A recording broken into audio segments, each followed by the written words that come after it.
Bom dia a todos. Vamos fechar os nossos olhos, nos conectar à espiritualidade maior, nessa linda manhã de domingo ensolarado. Agradecer ao Pai, a dádiva da vida, por estarmos aqui neste mundo maravilhoso, podendo cada vez mais aprender e evoluir, e que sempre permanecemos e seguimos o caminho do Mestre Jesus. Que assim seja. Meus queridos irmãos, nessa manhã eu venho aqui falar sobre o capítulo 15 do Evangelho segundo o Espiritismo. Fora da caridade não há salvação. E eu vou dar início falando de uma narrativa de Humberto de Campos.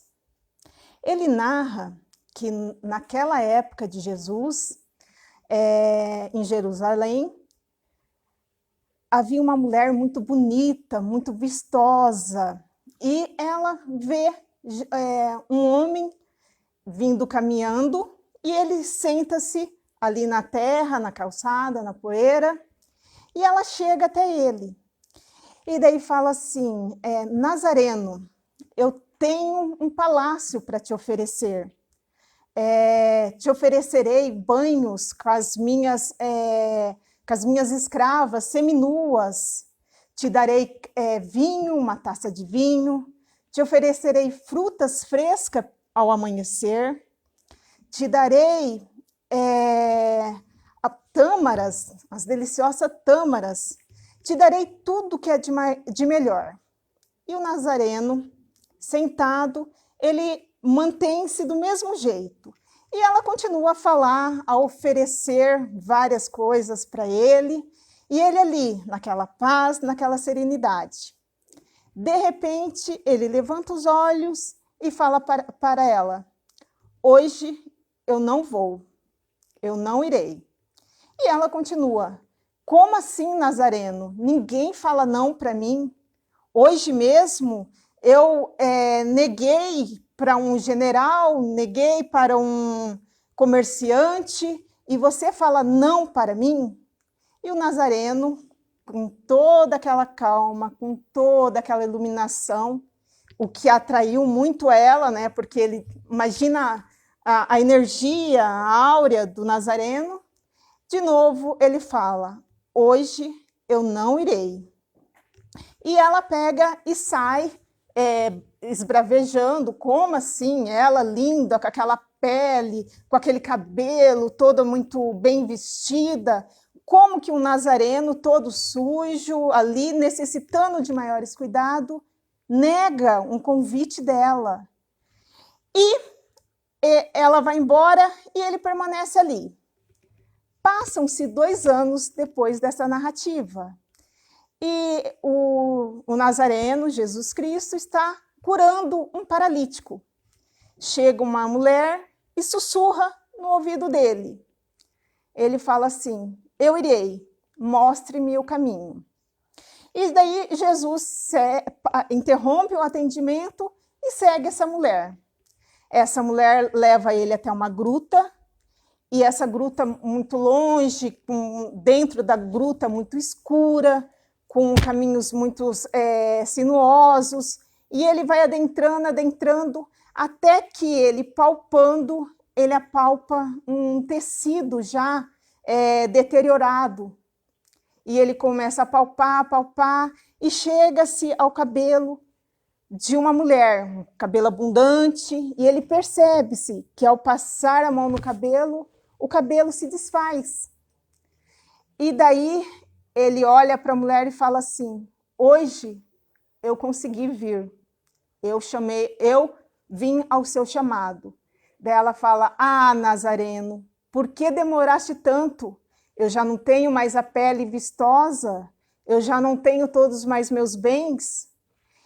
Naquele momento ela estava cheia de feridas, o corpo se deteriorando em miase, são os bichos comendo ela viva. Imagina o cheiro, ela tinha lepra e estava se deteriorando em vida. E ele fala, hoje sim eu recebi o seu chamado. E ela fala assim, fuja daqui, saia daqui, eu tenho lepra. E ele a abraça, e nesse instante ela sente todo o amor do Nazareno. E seu corpo, que ali já não tem mais nada, já está totalmente deteriorado, acaba se entregando, né? E a sua alma esvaria como uma rapina, voa e vai embora. Nesse momento, ela sentiu todo o amor de Cristo, todo o amor. E nisso, qual que é a moral dessa narrativa do Humberto de Campos? Aí está a grande caridade. A moral dessa história é a caridade de ofertar a atenção, o amor. Nos dias de hoje, quantas pessoas se encontram em grutas dentro das suas casas, em grutas na rua, em grutas dentro de um ônibus que a gente entra, dentro de um avião, dentro de um trem, que está necessitando de uma palavra, de um carinho, de um afago. Quando se fala em caridade, fora da caridade não há salvação, a gente sempre pensa no quê? Na caridade material. A gente muitas vezes a gente pensa assim, não, mas eu ajudo, eu sempre pego algo que não me serve mais e eu dou, eu faço caridade constante. O sapato que não me serve, a roupa que não me cabe, a panela que não me faz, que não tem mais serventia para mim, eu dou. Eu faço caridade. Mas dentro da máxima, fora da caridade não há salvação, não foi isso não foi essa lição que Jesus quis nos passar. E no Livro dos Espíritos, a pergunta 886, os espíritos superiores respondem como Jesus entendia a caridade. Benevolência para com todos, indulgência com as perfeições alheias e perdão das ofensas. Essa é a tríade de fora da caridade não há salvação. Indulgência é a disposição da gente perdoar as culpas e o erro, ter misericórdia do próximo. Porque não é apenas o material. Jesus Cristo jamais falou em material, jamais ele falou em dar alguma coisa. Aí vocês podem falar, mas Jesus multiplicou o pão, mas Jesus transformou a água em vinho, mas Jesus curou o doente. Tudo bem, ele fez tudo isso, mas ele multiplicou o pão naquele dia. No dia seguinte, as pessoas tinham que correr atrás do seu sustento. O vinho foi transformado naquele dia. Ele deu a lição. Ele não ofertava todos os dias. Ele ensinou. Ele passou a sua lição. Ele curou o doente. Mas ele não deu eternidade ao corpo. Ele não prometeu o elixir da vitalidade eterna. Ele curou aquele corpo naquele momento. E depois, mais para frente, a pessoa desencarnou. Passou-se os tempos, a pessoa seguiu o seu roteiro. Então, Jesus, quando fala fora da caridade não há salvação, ele baseia-se nessa tríade. E o perdão? O perdão. Como tem se falado em perdão?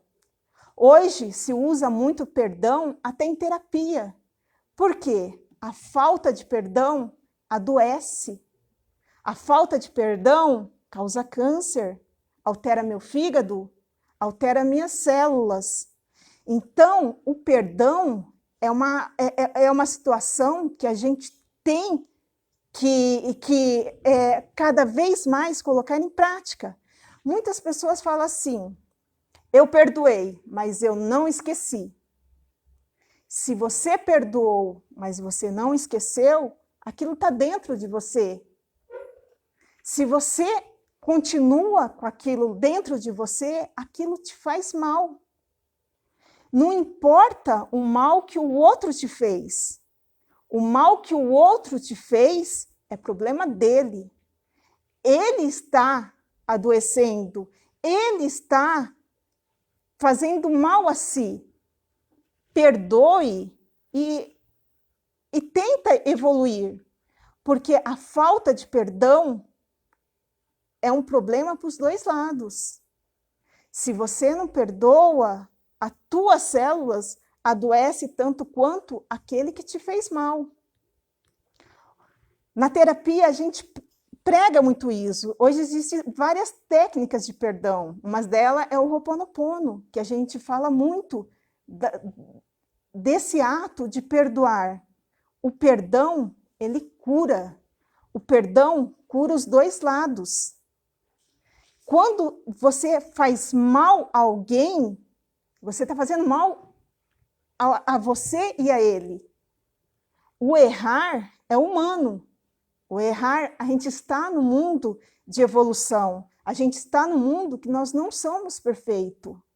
Mas reconhecer o erro e pedir perdão é uma evolução. Essa caridade, Jesus, ele fala muito, muito, muito, muito. Ele pregou isso o tempo todo. Existe um provérbio que fala, um provérbio rotariano: aquele que não vive para servir, não serve para viver. E esse provérbio, a gente pode alterar ele para a seguinte frase: aquele que não vive para servir, ainda não aprendeu a viver. Por que falar, eu não tenho capacidade para servir o próximo? É uma mentira. Todos têm a capacidade de servir o próximo. A falta da caridade não é a caridade material que Jesus queria nos dizer. Então, desde ao mais miserável ao mais alto escalão, todos contêm o poder da caridade ao próximo, o poder de ouvir, o poder de fazer um carinho, o poder de ajudar, auxiliar um cego ao atravessar uma rua. Isso é uma caridade. A caridade de socorrer um irmãozinho animal, de preservar a natureza. Tudo isso encontra-se na caridade. A caridade material, eu dei não sei quantas cestas, eu dei não sei quantos. Ótimo, você é uma pessoa próspera. Mas não adianta você dar o material e tirar o irmão, a caridade, do seu coração. Você tem que estar presente às dificuldades também do próximo. Quantos doentes precisam de uma palavra amiga? Muitas vezes, eu trabalho num programa de pacientes terminais. São pacientes paliativos. A gente oferta um conforto, muitas vezes apenas um conforto. Mas é importante aquela pessoa ter dignidade. Aquela pessoa, como é bom você chegar e poder oferecer mais do que um trabalho. Oferecer uma palavra de consolo. E isso não é só o profissional, isso qualquer pessoa pode fazer. Quantos asilos com idosos abandonados, que tanto uma das maiores doenças é a solidão. Quanto que você pode doar ao chegando no asilo, no orfanato, e dando um pouquinho do seu tempo? O seu tempo é caridade. A sua atenção é caridade. Jesus também, ele nos fala muito disso. E quando eu já falei anteriormente dessa multiplicação, que ele multiplicou tudo, mas o dia seguinte, As pessoas tinham que ir atrás. Nós não podemos nos confundir com o ajudar, com deixando essa pessoa, ajudando tanto essa pessoa e deixando ela de evoluir. A gente tem que ajudar e ensinar essa pessoa, porque existe a carência moral, a carência de ensinamentos também. Um palestrante baiano fala que ele estava num restaurante assistindo o noticiário e daí o governo anuncia que, olha, uma negra de 103 anos, uma centenária mais 3 anos, ela estava sendo alfabetizada. E daí todo mundo fala, nossa, que maravilha! E esse palestrante fala, maravilha não, isso é uma vergonha. Como que a gente deixou ela tanto tempo sem alfabetização? Quanto tempo essa pessoa pediu porque ela era negra, porque ela era pobre, porque ela não tinha dos seus bens materiais e ela foi isolada da sociedade? Quantas pessoas podem alfabetizar alguém, ensinar? Quantos analfabetos? Em pleno 2021 ainda existe. E quantos analfabetos morais também existe? Quantas pessoas que nós podemos levar um pouco do pouquinho de conhecimento que nós temos. Não precisa ser nenhum pós-doutor para ensinar o próximo o que é certo, para ensinar o próximo a ler. Imagina, a pessoa que mais ou menos, que não sabe ler é praticamente quase que um cego, ela depende do outro, ela não consegue chegar numa prateleira e ler um preço. Isso é dolorido para essa pessoa. Quantas pessoas a gente pode, muitas vezes, a gente não tem tempo. Será que se a gente concentrar as nossas energias, a gente não acha um tempinho para fazer uma pequena caridade? Mas eu não tenho dinheiro, não tem problema. A caridade vem do coração, vem do ensinamento, vem do perdão. Então, isso tudo é muito importante.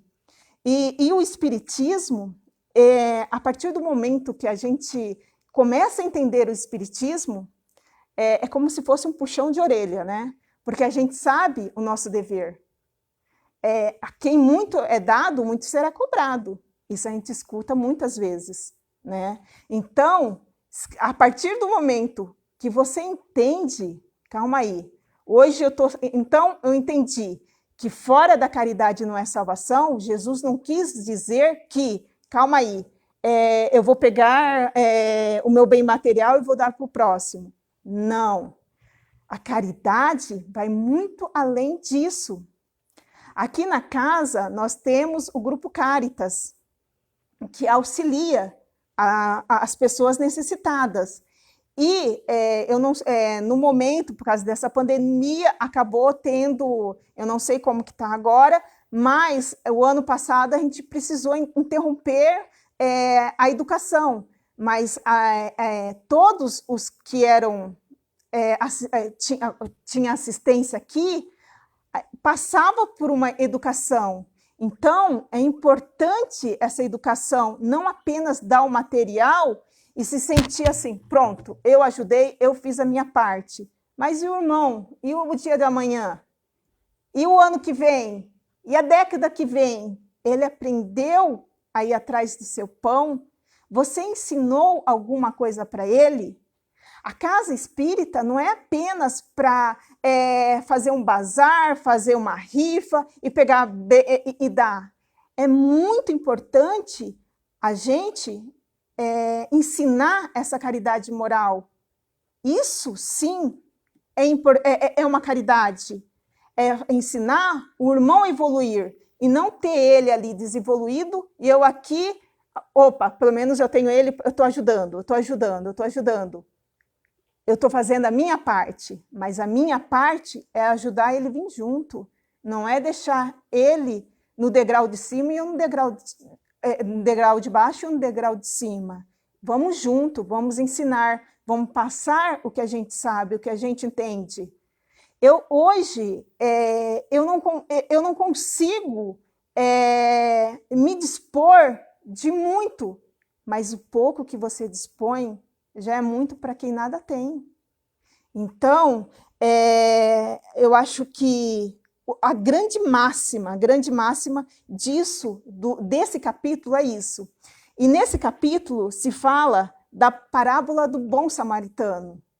E o que aconteceu? Na parábola do bom samaritano, o sacerdote passa, existe uma pessoa que ele foi, resumindo, ele foi assaltado e foi largado ali, todo machucado. Passa o sacerdote e não auxilia. Passa o levita e não auxilia. E vem o samaritano, que é considerado uma pessoa herética, que é aquela pessoa que se opõe aos dogmas empregados pela igreja. Então, o samaritano, naquela época, era quem não concordava com as leis lá da igreja. Então, ele era meio excluído.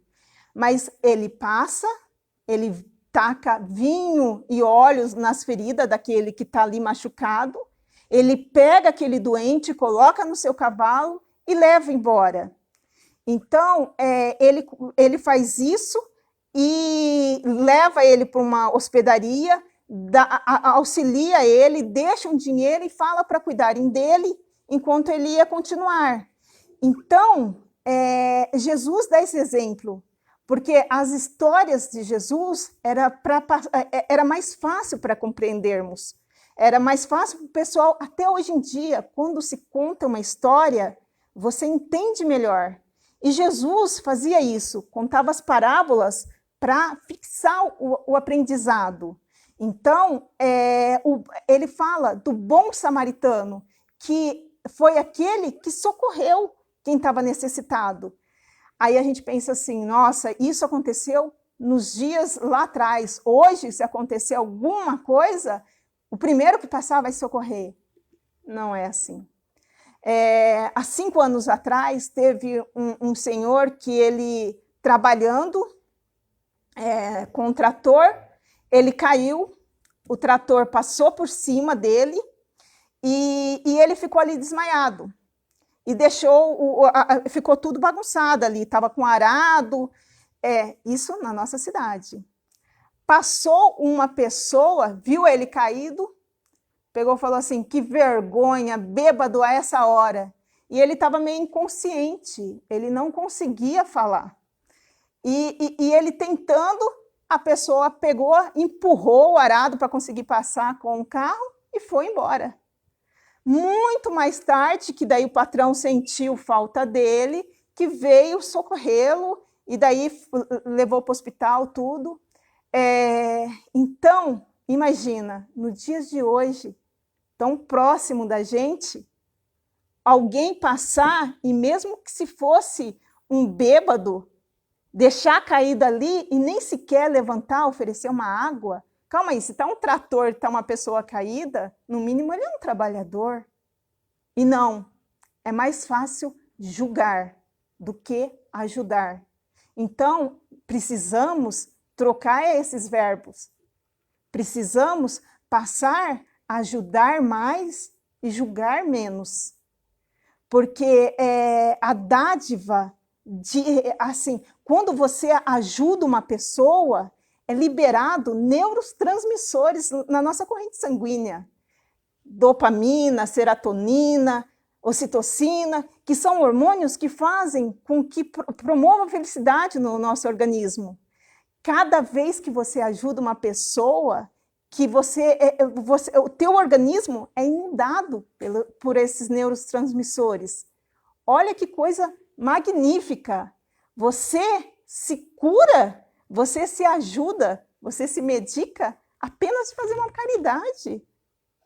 Quão lindo é essa matéria que Deus nos deu. É tão perfeita, tão inteligente. E daí falam, como que vai saber a caridade que você fez? Existe aquele provérbio que fala, sempre ficará perfume nas mãos que ajudam. E falam-se que Chico, o nosso grande exemplo, né, que era impressionante quando chegava perto dele o cheiro que ele emanava, porque quanta bondade cabia num serzinho tão franzino, mas de uma luminosidade, de uma grandiosidade. O cheiro dele que impregnava todo o ambiente, o cheiro de rosas, o cheiro de flores. Então, estamos chegando já no limite aqui do nosso horário, e o que os espíritos nos deixam eu vou ler o último pedacinho aqui, que é as instruções dos espíritos.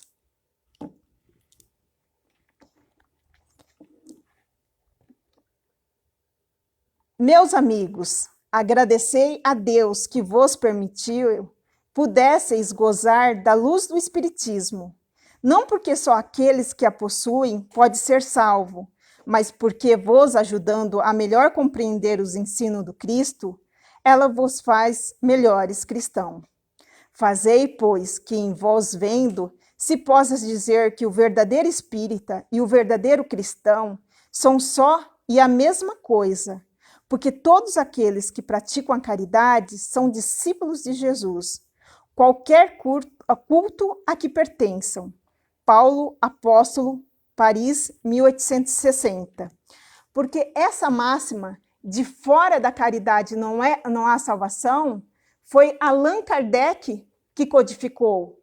Porque poderia falar, quando ele codificou, antes era fora da religião não há salvação. Ele poderia ter codificado fora do espiritismo não há salvação. Mas sabemos que a religião, ela causa até guerra entre os irmãos. Fora da verdade não há salvação. Mas quem sabe a verdade?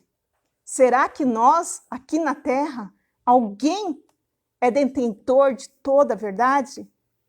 Nós não temos toda a verdade. Então, ele codificou dessa maneira. Fora da caridade não há salvação, com essas tríades. Porque é a única coisa que poderia unir e não dividir os irmãos. Para finalizar, eu queria fazer uma homenagem a uns profissionais que dia 12 de maio foi dia deles. Falam-se que o amor de mãe fica muito próximo ao amor de Deus, que foi dia das mães no começo do mês, né? E dia 15, dia 12, dia 15, 12, não sei, de maio, essa semana, foi dia da enfermagem. E eu trabalhei aqui no Hospital Campanha com os pacientes de Covid e vi as irmãs e os irmãozinhos enfermeiros a cuidar do próximo de uma maneira que eu acho assim, que se o amor de mãe se compara ao amor de Deus, o amor de enfermagem se compara ao amor de Maria. Porque eles amam os pacientes de uma maneira, eles cuidam. Porque ali ninguém pode entrar. É uma doença contagiante, mas só quem está ali dentro que vê o amor que o pessoal da enfermagem dispõe a cada paciente que está lá. É um amor de dar banho, de fazer um carinho, de passar um óleo, de falar uma palavra. Não é apenas o amor de colocar um medicamento, de aferir os sinais. Não. O amor da enfermagem vai o amor do cuidar. Então, eu comparo o amor da enfermagem ao amor de mãe de Maria, ao amor da Maria, mãe de Jesus. Ficai com Deus. Vamos, nesse momento, agradecer a toda a espiritualidade pelo início dessa semana, por todo o amor que recebemos, por todo o conhecimento. por estarmos aqui, meio a uma pandemia, e estamos aqui forte, estamos saudáveis, que possamos auxiliar a todos os irmãos na palavra, no perdão e no amor. Que assim seja, graças a Deus.